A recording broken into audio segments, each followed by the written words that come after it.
guys, so as you probably just watched, I just filmed like what I ate in a day, a little bit of meal prepping, and I hope you guys enjoyed that. I am trying to get involved with YouTube and just trying to bring you guys any content that I think is necessary to, just maximize your life.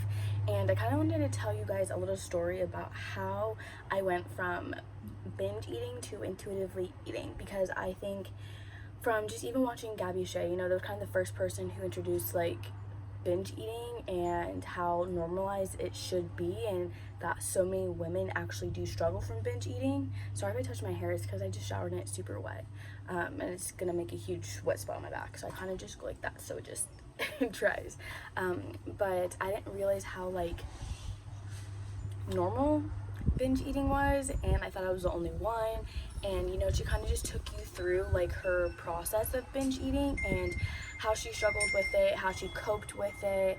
And I think it's important for people to understand that, just because you may be in a binge eating episode right now or you do struggle from it, it's not always going to be like that. And there are ways to get you from from binge eating into more of an intuitively eating. I'm trying to think, as a little kid, like in high school, I don't think I had a very balanced nutrition, just because I did play sports. I mean, my mom and my dad actually pretty active people, and so my mom would make like chicken and vegetables for dinner, meatloaf, spaghetti. Like, she always made dinners. She always made me lunch. I know in high school I made myself lunch, or if I had to eat hot lunch, I had pizza or hot Cheetos and cream cheese, or the cheesy bagels from Costco. Yo, those were fire. But I realized, as an athlete, I needed to eat certain foods, so I did eat pretty like a well-balanced diet. When I got into college, I think that's where I kind of began to use food as a form of a coping mechanism. I emotionally would just eat, and I remember like we would just go to Taco Bell and just eat Taco Bell, and because it was right across from our campus, and eat bags of hot Cheetos. And we did have a cafeteria where I tried to eat better, but honestly the food there was terrible. The waffles were banging, so I was eating waffles there. But we did go grocery shopping in our dorms and made dinners here and there. But I did struggle probably more recently with wanting to maximize my lifting abilities and getting that body that I want. And so when I started working, let's say 2 years ago, when almost actually 2.5, 3 years ago, when I started having a lot of stomach problems, that's when I think my fear of eating food, my fear of food and food anxiety, I think all began because of how my body reacted. And so having to go gluten-free, I went gluten-free 3.5 years ago. Wow, that's a long time to be gluten-free. I was lucky enough to be gluten-free kind of when it became mainstream. It wasn't really like there was a lot of gluten-free stuff like there is now. It was more of eating, I had to eat whole foods. There was no like gluten-free crackers or gluten-free pasta or any of that kind of stuff, so I wasn't able to really eat those foods, and in my head it was like those foods are bad.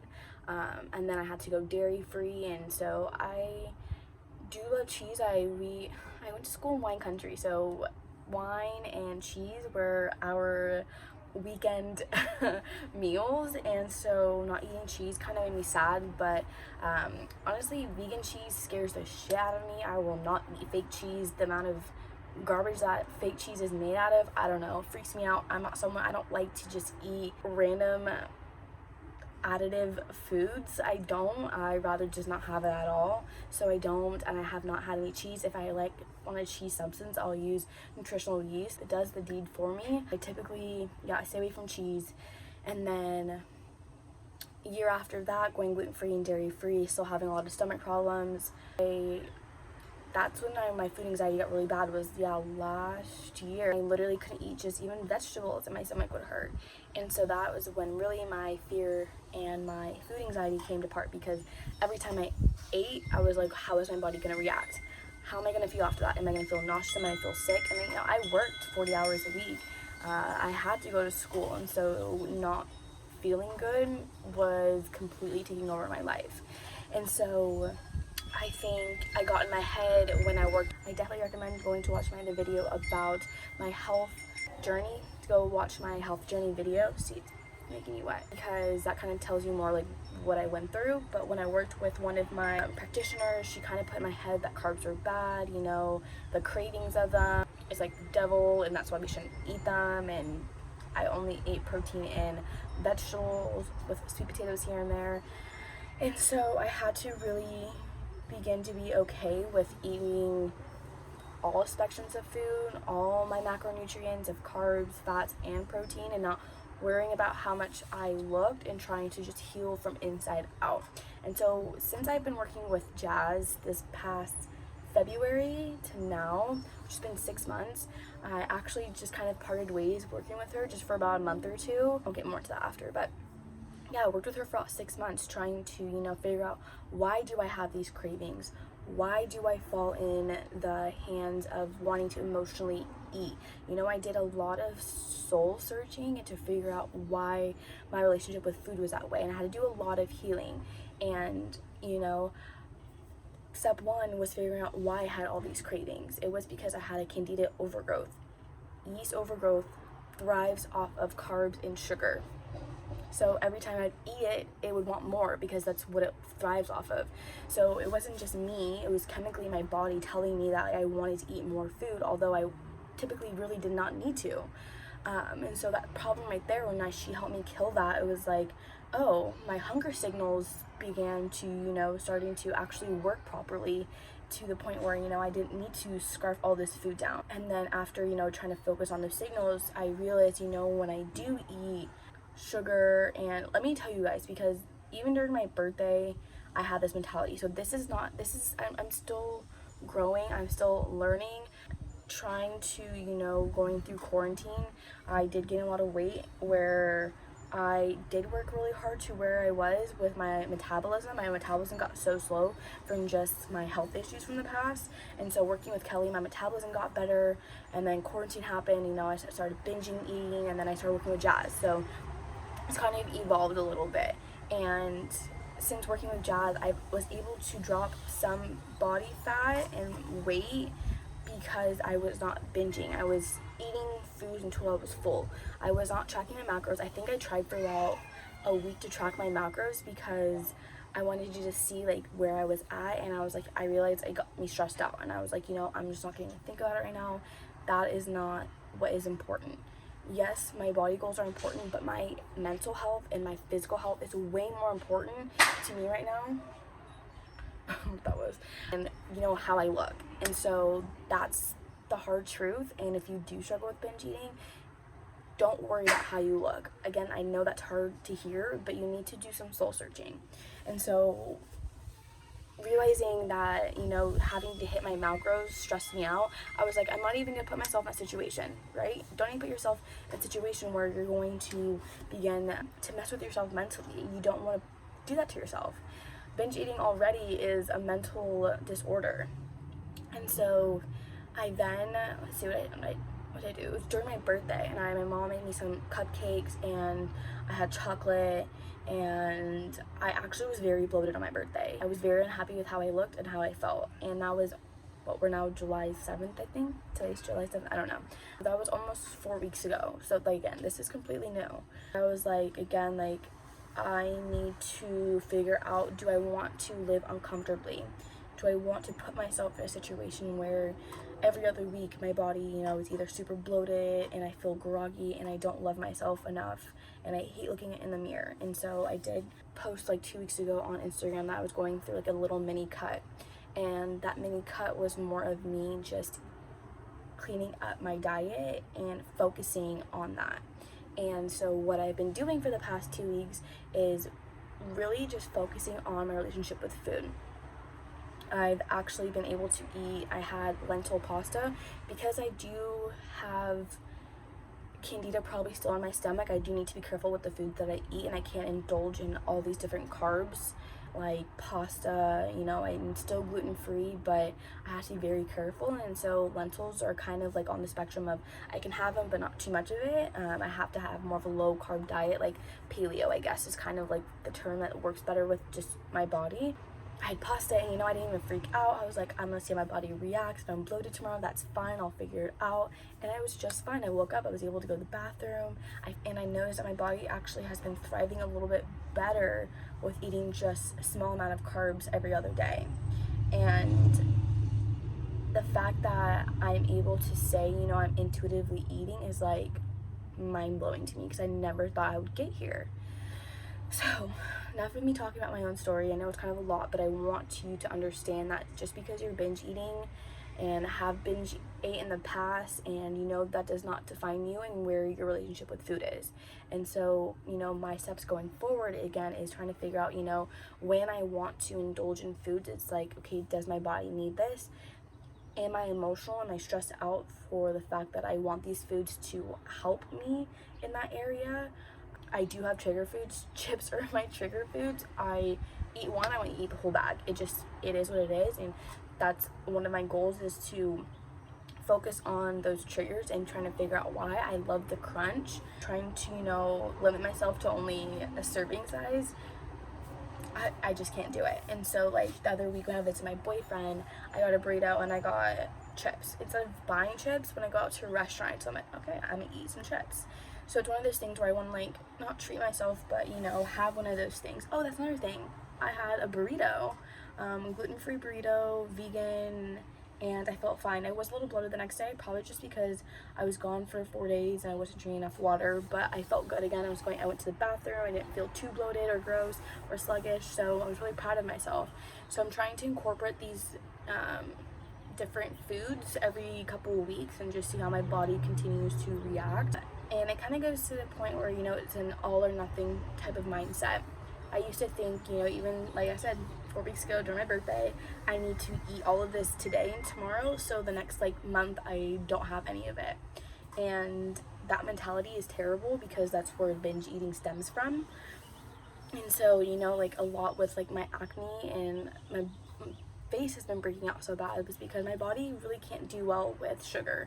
My body does not metabolize sugar very well, and I think with all the chocolate and stuff, my body was just like, so I just threw it away. I was like, I love myself enough to not put myself through this. And I know a lot of people who love dairy, but their skin's so bad and they get really bad bloating and gas, and it's like, why put yourself through that? Not understanding the actual chemical reactions that your body is having is actually more deteriorating to your body than just because you want it, and it's not healthy, because that's how autoimmune diseases are produced or made. After time and time again, the inflammation in your stomach, when it doesn't go away, it can turn into autoimmune diseases. That's why a lot of people who have autoimmune diseases are about in their 30s. That's like the average. And so, I have to remind myself, I don't want that later on in life. I don't want that to be my lifestyle. And that kind of was like the way I was going down last year. And I told myself, I'm on this journey to self-heal. And then I just want to talk about, emotionally, like with binge eating. Because oh my God, this is so annoying. Because I have done a lot of soul searching and emotional, what do I want to say? Because I have been able to take the time to slow down to emotionally connect within myself, I have realized that a lot of where I binge ate was because of my anxiety. And I had anxiety for X, Y, and Z reasons.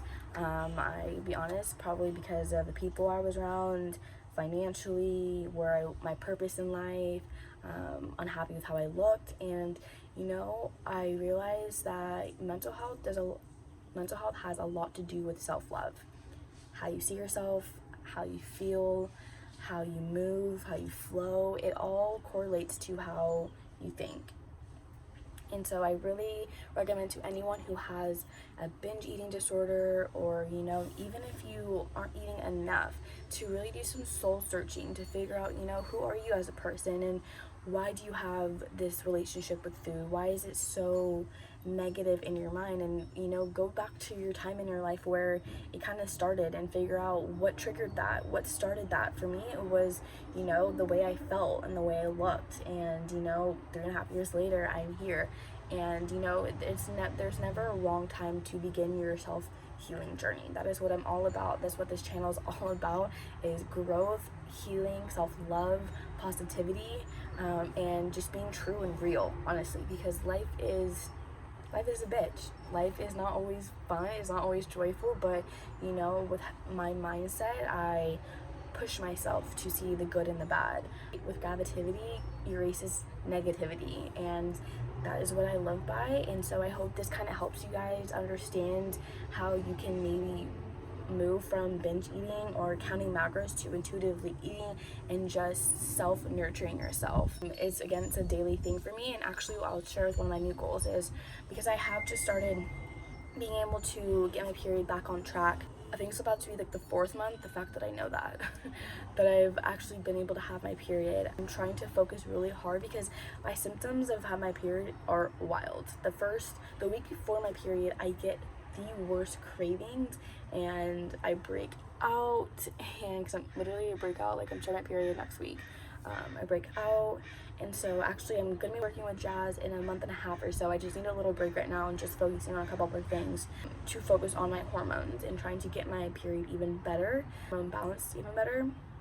But right now I'm focusing on, you know, the week before my period, not indulging in those cravings and trying to really focus on, again, my love for myself and not putting myself up for failure. And also the week of my period, I get no appetite. So within that self, I need to make sure I'm eating proper foods, because when you have a period, your body's depleted of iron, magnesium, long things. I don't know exactly, but there's a lot of vitamins that your body's depleted of, and that's why even as a vegan, pescatarian, whatever you want to call it, I have to take certain supplements to make sure my body levels are, you know, equal.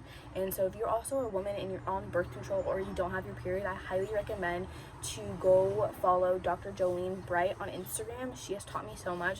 During actually my problems with my stomach, I had followed her on her podcast, and I listened to her literally every day trying to self-diagnose myself. She is a smart woman. She, you know, is one of those people who wants you to understand why doctors prescribe you birth control. You know, what is the purpose of birth control? Because birth control is not normal, and we have to realize as women that our bodies are supposed to be carrying our bodies. How can I say this? Our bodies are unique, you know? We're not made to be super thin and super muscular like that. Like, that's not how God designed us. For example, when women go through